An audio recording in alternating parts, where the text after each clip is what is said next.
किती त्रास सहन करून जातात की नाही. कशासाठी जातात? फक्त देव पाहण्यासाठी जातात. पण ते अनुभव करतात का?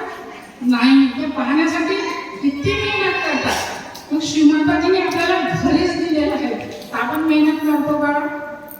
आपल्याला असं वाटतं आता बसत नंतर बसणार, मीठ पाणी करी नंतर पाहू हे काम. वाटतं की नाही? असं वाटतं की नाही?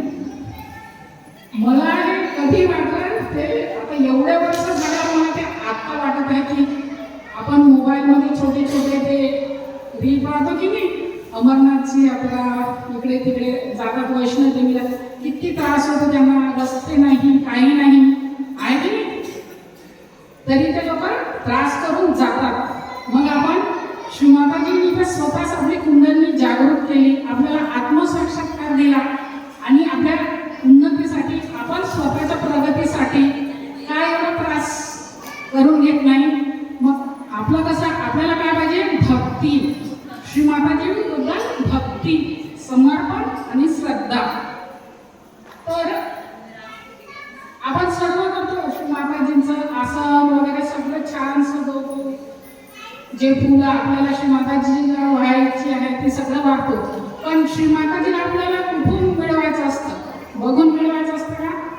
आपल्या आतून. आपलं आता उद्याची जी पूजा आहे ती पूजा करताना आपल्या चक्रावर परम चैतन्य जाणवलंच पाहिजे. तर त्यासाठी आपल्याला कोणती मेहनत घ्यावं लागेल?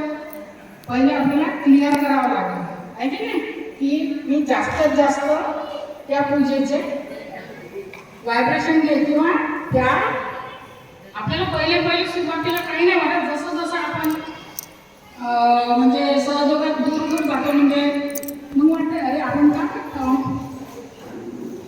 मग आपल्याला